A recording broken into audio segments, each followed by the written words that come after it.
How a molecule became alive, the prelude to existence.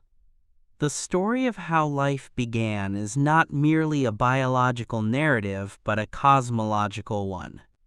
It starts long before the formation of the Earth, in the deep and freezing vacuum of interstellar space. To understand how a molecule became alive, one must first understand that the universe is not empty. It is a chemical factory. For decades, scientists believed that the space between stars was a barren void, too cold and too irradiated for complex chemistry to occur. We now know this is false. In the dense molecular clouds where new stars are born, elements like carbon, hydrogen, oxygen, and nitrogen collide on the surfaces of microscopic dust grains. Driven by the energy of cosmic rays and ultraviolet light, these atoms forge connections. They form water, ammonia, carbon monoxide, and methanol. But they also form more complex structures. Radio astronomy has detected over 200 distinct molecules in the interstellar medium, including polycyclic aromatic hydrocarbons and even amino acid precursors. The ingredients for life were not cooked up solely in a warm pond on Earth, but were seasoned by the cosmos itself. When our solar system coalesced from such a cloud some 4.5 billion years ago, it was already dusty with the potential for biology. The Earth did not start as a blank slate. It started as a chemical heir, receiving a bombardment of comets and meteorites laden with organic compounds, water, and volatiles. This period, known as the Hadean Eon, was a time of violence and fire. The planet was molten, differentiating into a core, mantle, and crust. The atmosphere was a choking haze of volcanic gases, likely dominated by carbon dioxide, nitrogen, and water vapor, with traces of reducing gases like hydrogen and methane. There was no oxygen to breathe and no ozone layer to shield the surface from the searing ultraviolet radiation of the young sun. Yet it was here in this hellish crucible that the most profound transformation in the history of matter took place. Inanimate matter, governed solely by the laws of physics and chemistry, crossed a threshold. It began to store information.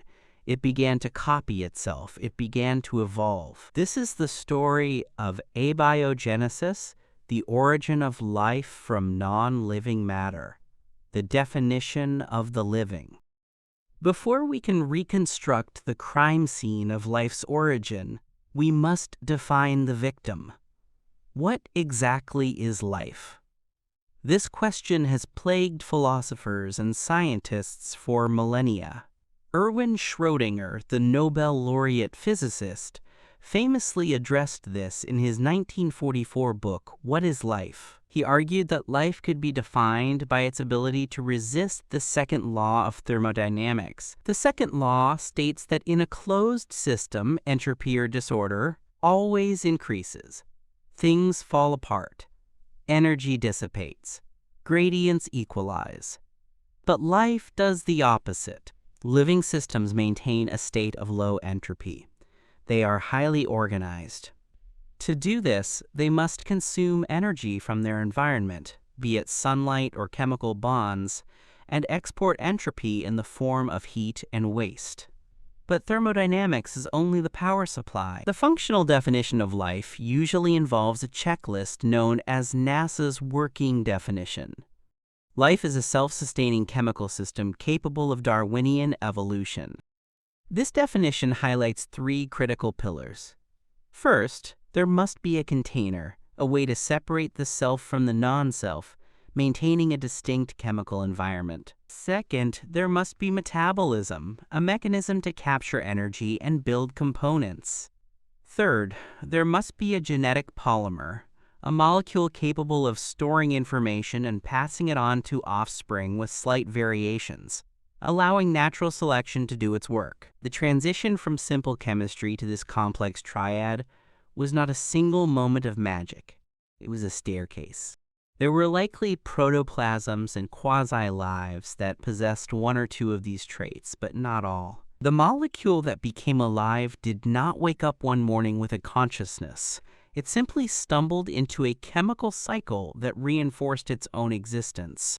The primordial soup and the spark. The scientific quest to find this molecule began in earnest in the 1920s with the Russian biochemist Alexander Oparin and the British geneticist J.B.S. Haldane. They independently proposed what became known as the primordial soup hypothesis. They suggested that the early Earth had a reducing atmosphere, rich in hydrogen-bearing compounds like methane and ammonia. Under the influence of lightning and UV light, these simple gases would react to form organic monomers, which would rain down into the oceans, accumulating until the waters became a rich broth of organic potential. This remained a theoretical speculation until 1953, when a graduate student named Stanley Miller, working under Harold Urey at the University of Chicago, decided to test it. Miller built a glass apparatus that cycled water vapor through a chamber filled with methane, ammonia, and hydrogen. He fired electrical sparks through the gas to simulate ancient thunderstorms. After just a week, the water turned a deep, muddy brown. Analysis revealed that the soup contained amino acids, the building blocks of proteins. The Miller-Urey experiment was a watershed moment. It proved that the molecules of life could be synthesized from abiotic precursors using only simple physics and chemistry.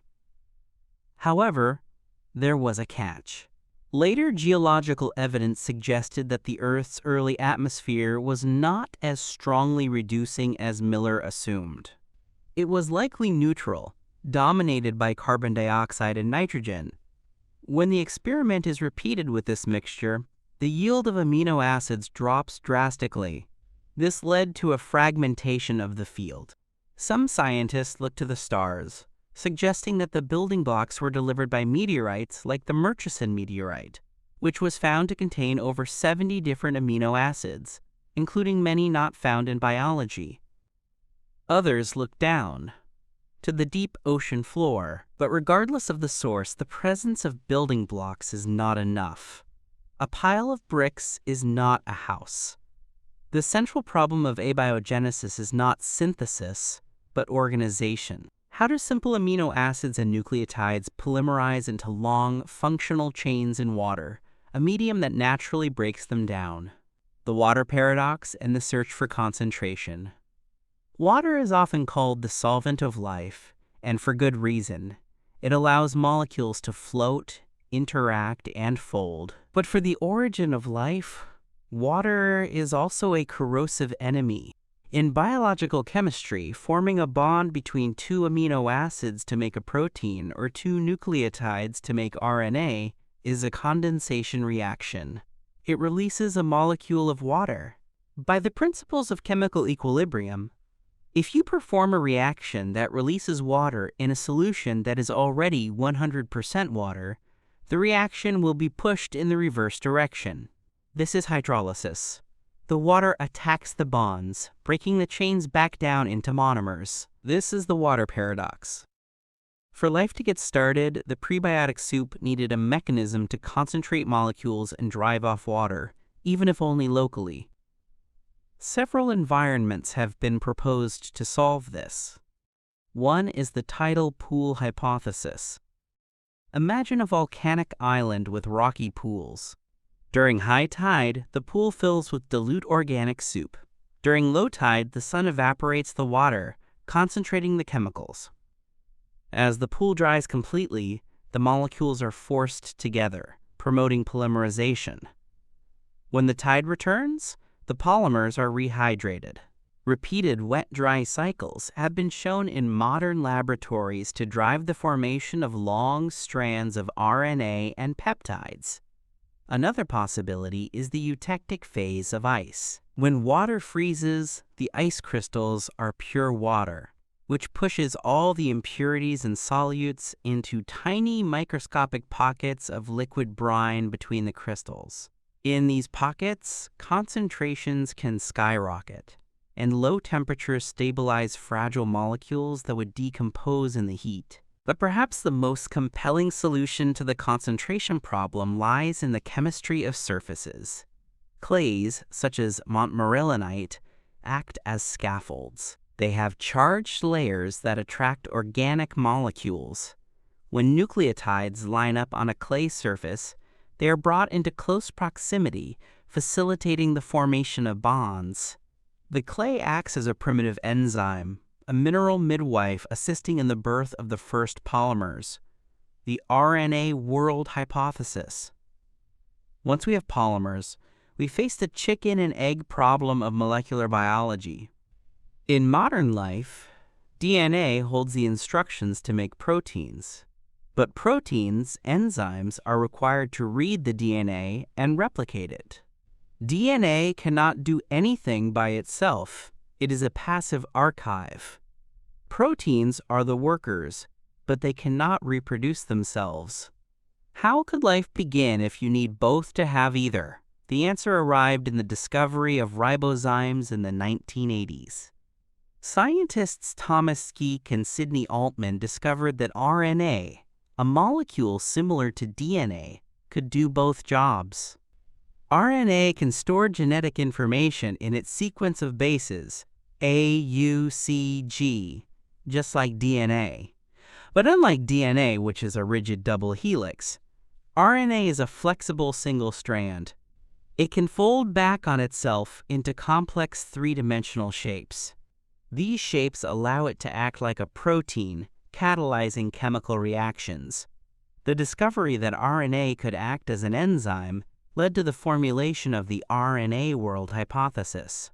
This theory posits that before the current DNA protein world, there was a time when RNA ruled.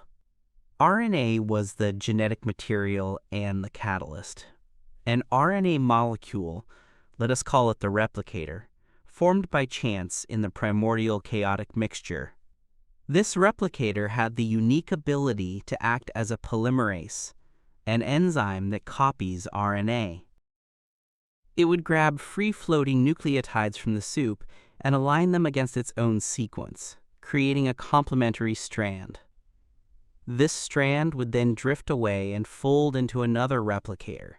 Suddenly, Darwinian evolution kicks in. The replication process would not be perfect. Typos would occur.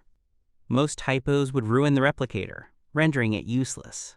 But some typos might make it faster, or more stable, or able to utilize a different resource. These superior variants would out-replicate their ancestors, dominating the pool. The RNA world is an elegant solution, but it is not without its own hurdles.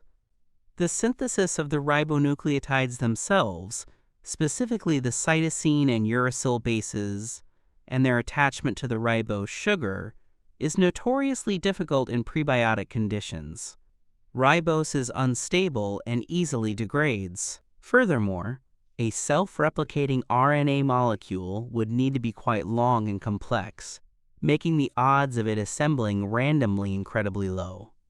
This suggests that the RNA world was likely not the first step, but a middle stage. Before RNA, there may have been a pre-RNA world, utilizing simpler backbones like TNA, threose nucleic acid, or PNA, peptide nucleic acid, which are easier to synthesize but can still pair with RNA. The metabolism first hypothesis. While the geneticists focused on the RNA world, another camp of scientists argued that they were missing the point. A replicating molecule is useless if it doesn't have a steady supply of energy and building blocks. You cannot have a factory blueprint without the power plant. This is the metabolism first hypothesis. Its champions like Gunther Wachtershauser and Michael Russell argue that life began not as a floating genetic molecule, but as a self-sustaining chemical cycle driven by geological energy. They point to hydrothermal vents as the cradle of life. Not the famous black smokers, which are too hot and acidic, but the gentler alkaline vents, like the Lost City Field discovered in the Atlantic Ocean. In these vents, water reacts with the minerals in the crust, a process called serpentinization. This reaction releases heat, hydrogen gas, and creates highly alkaline fluids. When these alkaline fluids emerge into the acidic, carbon dioxide-rich ocean of the Hadean Earth, they create a natural electrochemical gradient. This is a proton gradient, the exact same mechanism that drives the production of ATP in our mitochondria today. The vent chimneys are honeycombed with microscopic pores. These pores could have served as the first cells. They provided the container. The walls of these mineral cells were rich in iron and sulfur. Iron-sulfur clusters are ubiquitous in modern enzymes, serving as the active centers where electron transfer occurs. In the metabolism first view, the first life was a metabolic cycle, perhaps the reverse Krebs cycle, occurring on the surface of these iron-sulfur minerals. The energy from the proton gradient drove the fixation of carbon dioxide into organic molecules. These molecules accumulated in the pores, forming a complex network of reactions that grew and sustained itself. Eventually, these chemical cycles began to produce lipids and nucleotides as byproducts. The genetic molecules were a later addition, a way for the metabolic system to keep a record of the proteins that worked best.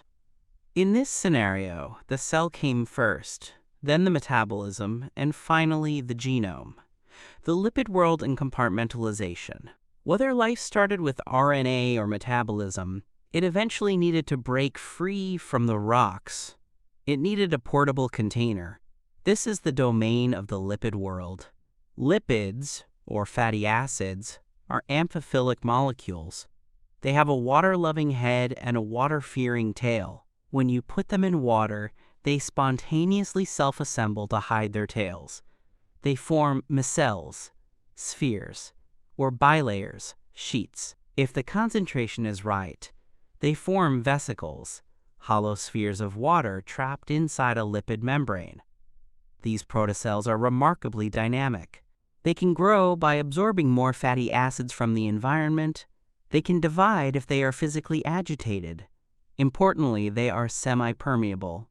They allow small molecules like nucleotides to slip inside. But once those nucleotides polymerize into large RNA chains, the chains are trapped. This creates a distinct internal environment. This led to a crucial concept known as the coupling of growth and division. Jack Szostak, a Nobel laureate, conducted experiments showing that if an RNA molecule inside a vesicle replicates, it increases the internal osmotic pressure. This tension creates a physical force that allows the vesicle to steal lipids from empty neighboring vesicles. In other words, the vesicle with the genome inside eats the vesicles that don't have genomes. This is competition at the level of the container. It brings the genetics and the compartmentalization together into a single evolutionary unit. The membrane also protects the fragile internal chemistry from the dilution of the open ocean and the fluctuating pH of the external world. It allows the concentration of reactants to reach critical levels. Some researchers believe that the first membranes were not made of modern phospholipids, which are complex but of simple fatty acids available in the prebiotic soup. These fatty acid membranes are leakier, which was actually a benefit in the early stages, allowing nutrients to diffuse in without the need for complex protein channels and pumps. The synthesis, systems chemistry. For a long time, the field was divided into tribes: the RNA people, the metabolism people, and the lipid people. Each tribe solved one part of the puzzle but ignored the others. Recently, a new approach called systems chemistry has emerged to unify them. Led by chemists like John Sutherland, this approach posits that all these components, nucleotides, lipids, and amino acids, arose simultaneously from the same simple feedstock. Sutherland's team demonstrated that hydrogen cyanide, a deadly poison to modern life but a common molecule in the early solar system, can be transformed into the precursors of all three pillars of life using ultraviolet light and hydrogen sulfide. This suggests a scenario where the early Earth was dotted with impact craters filled with water. In these Darwin's ponds, Cyanide chemistry, driven by the UV from the young sun, generated the building blocks. The water evaporated, concentrating the mix. Streams flowed into the ponds, bringing minerals. The result was a unified chemical system where the synthesis of RNA helped the synthesis of lipids, and the lipids protected the RNA. It wasn't a relay race where one molecule passed the baton to the next. It was a symphony where all the instruments started playing at once, finding a harmony that eventually became a living cell. The origin of the code. Perhaps the most cryptic step in the process is the origin of the genetic code itself. How did we get from a world of RNA to a world of proteins encoded by DNA? The genetic code is the dictionary that translates the language of nucleotides, the 4 bases, into the language of amino acids, the 20 building blocks of proteins. This translation is performed by the ribosome, a massive molecular machine.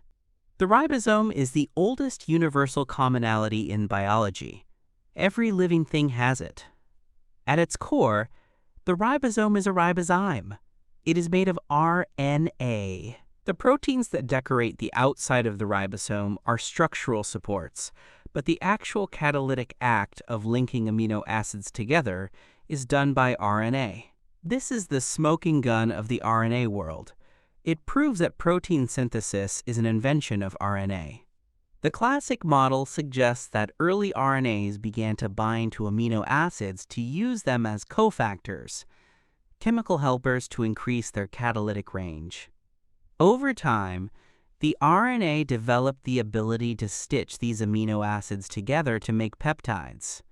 A primitive code evolved, likely simpler than the 3-letter codon system we have today. Perhaps it was a 2-letter code, coding for a smaller set of amino acids. As the peptides became longer and more complex, they started to fold into enzymes. These protein enzymes were far more efficient and stable than ribozymes. Gradually, they took over the metabolic work. The RNA was relegated to the role of management, DNA, and messaging, mRNA, retaining only the core function of the ribosome. This transition is known as the genetic takeover. Once the relationship between specific RNA sequences and specific amino acids was frozen, the code became immutable.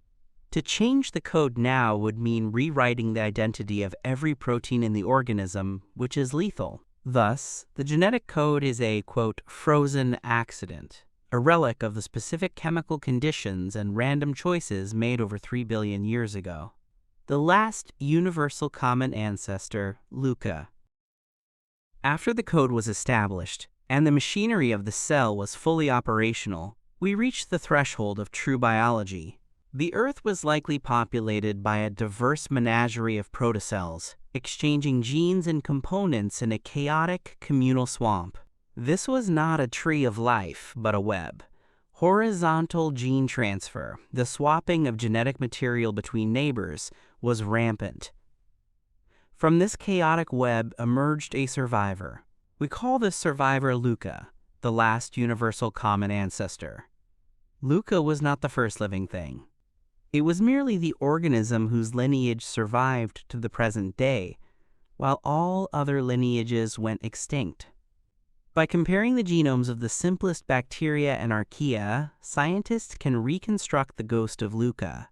It likely lived about 3.5 to 3.8 billion years ago. It was a single-celled organism. It used DNA as its genetic material. It used the same 4-letter code we use. It used ATP for energy.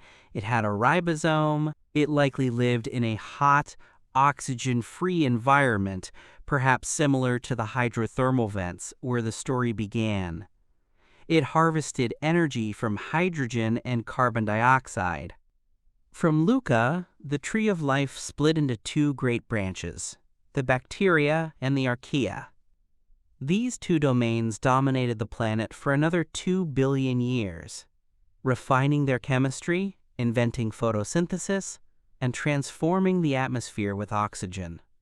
It was only much later, through the fusion of a bacterium and an archaean, that the eukaryotes, the complex cells that make up plants, animals, and fungi, arose. But the hard work, The climb from dead matter to a self-replicating machine was done in the Hadean darkness. The thermodynamic imperative. Why did this happen? Was it a fluke? A statistical impossibility that occurred only because the universe is so vast? Or was it inevitable? A growing number of physicists argue for the latter. Jeremy England, a biophysicist, proposed the theory of dissipative adaptation. He argues that matter will spontaneously restructure itself to dissipate energy more efficiently. If you shine a light on a clump of atoms, they will absorb and scatter that energy. But if those atoms arrange themselves into a specific structure, like a plant absorbing sunlight or a bacterium consuming sugar, they can dissipate that energy far more effectively than a random pile of atoms. In this view, life is not a struggle against the laws of physics. It is a direct result of them. The universe wants to increase entropy, and life is an incredibly efficient mechanism for doing just that. We burn energy to create order within ourselves, but in the process, we release a vast amount of heat and waste, increasing the total entropy of the universe faster than if we didn't exist. The molecule became alive because, thermodynamically, it was the path of least resistance for the energy flowing through the system. The origin of life is the relaxation of a stressed chemical system, the search for second genesis. If this thermodynamic imperative is true, then life should be common in the universe. It should not be a miracle, but a standard planetary phenomenon. This realization drives the modern search for extraterrestrial life. We look to Mars, where ancient riverbeds suggest a wet past similar to the Hadean Earth. We look to Europa and Enceladus, icy moons of Jupiter and Saturn, which hide global oceans of liquid water beneath their crusts. Spacecraft have detected plumes of water erupting from Enceladus, containing organic molecules and silica grains that indicate hydrothermal activity on the seafloor. The ingredients are there, the energy is there, the water is there.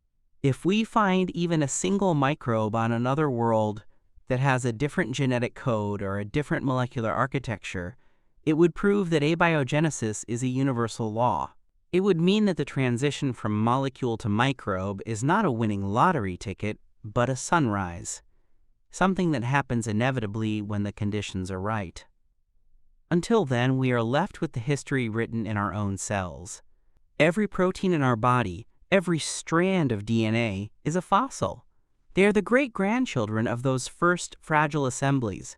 The iron in our hemoglobin echoes the iron-sulfur clusters of the vents. The salt in our blood mimics the salinity of the ancient seas. The ATP that powers our thoughts is the same molecule that powered Luca. We are not just observers of the universe. We are the universe's way of waking up. The complexity threshold. As we delve deeper into the mechanics of how a molecule became alive, we must confront the concept of the complexity threshold. In information theory, there is a limit to how much information a replicating system can maintain before error catastrophe sets in. This is known as Eigen's paradox. For an organism to have enzymes that correct errors in replication, it needs a large genome to encode those enzymes. But to maintain a large genome without it degenerating into nonsense due to mutation, it needs error-correcting enzymes. How do you cross this gap? If you are a small, simple replicating RNA, you can't carry enough information to build a repair machine. If you try to get bigger, you mutate yourself to death. The solution likely lies in cooperation. The concept of the hypercycle, proposed by Manfred Eigen, suggests that distinct catalytic molecules helped each other. Molecule A catalyzes the production of molecule B.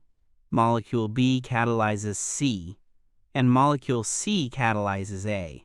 Together, they form a closed loop of mutual support.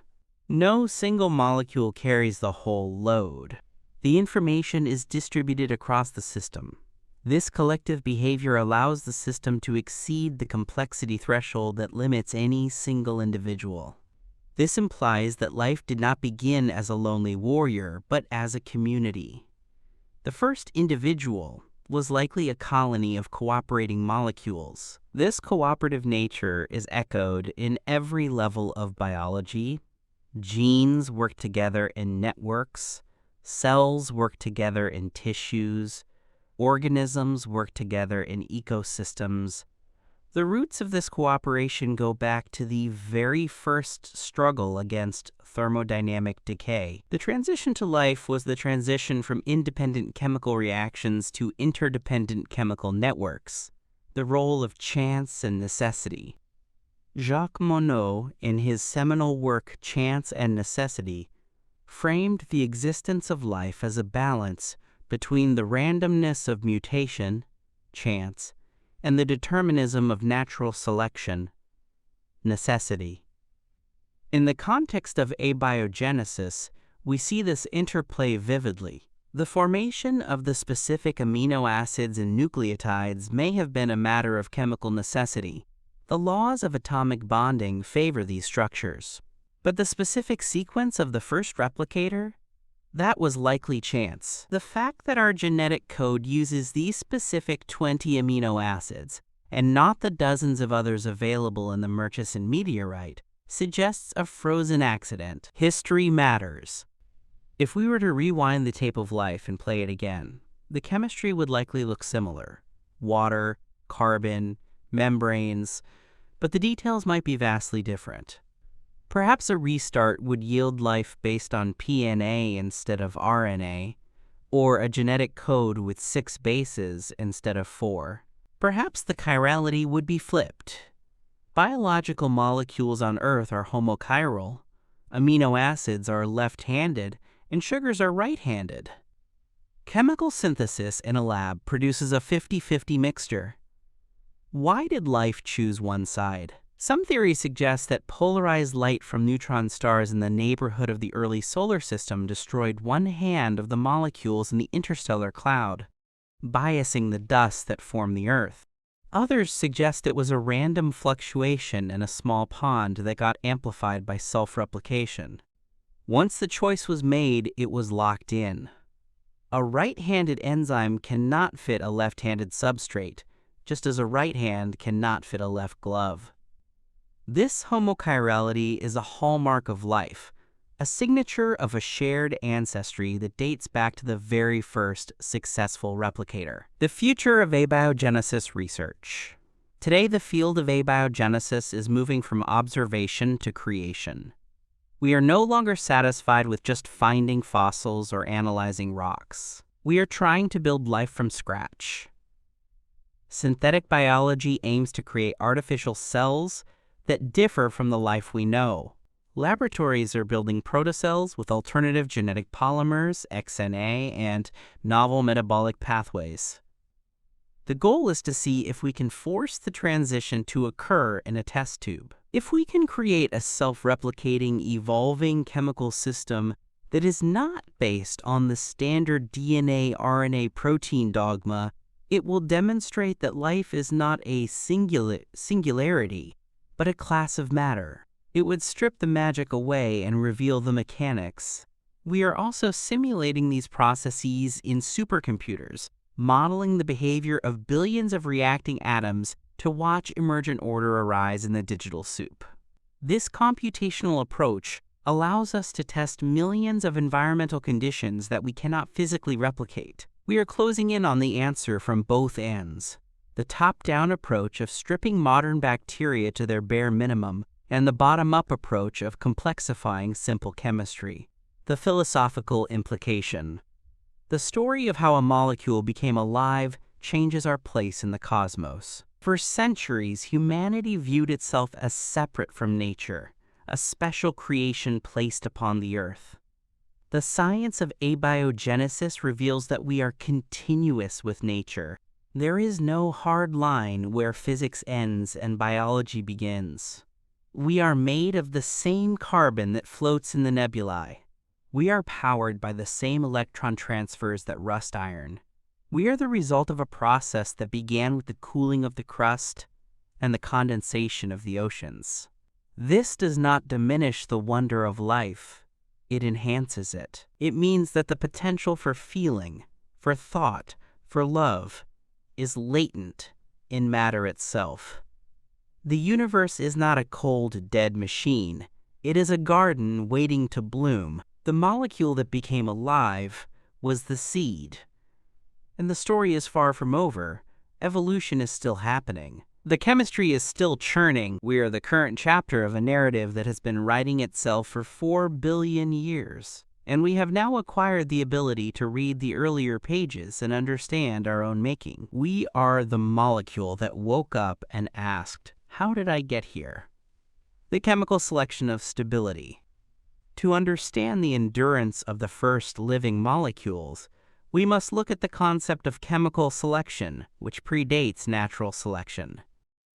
Before there was competition for resources, there was a competition for persistence.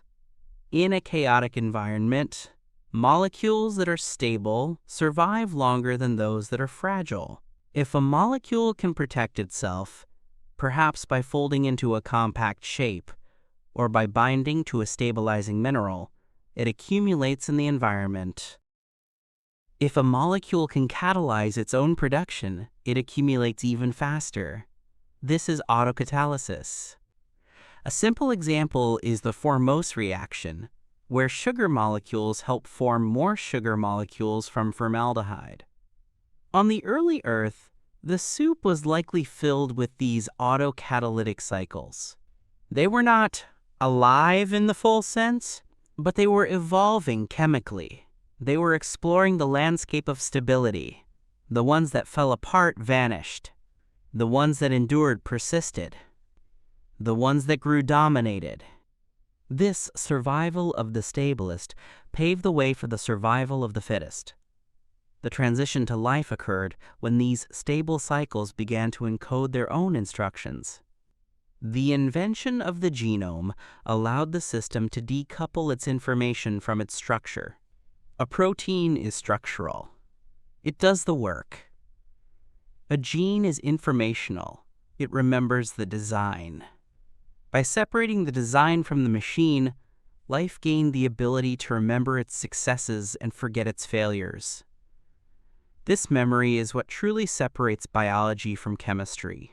A chemical reaction has no memory. It happens the same way every time, given the same conditions. A biological entity carries the history of its ancestors.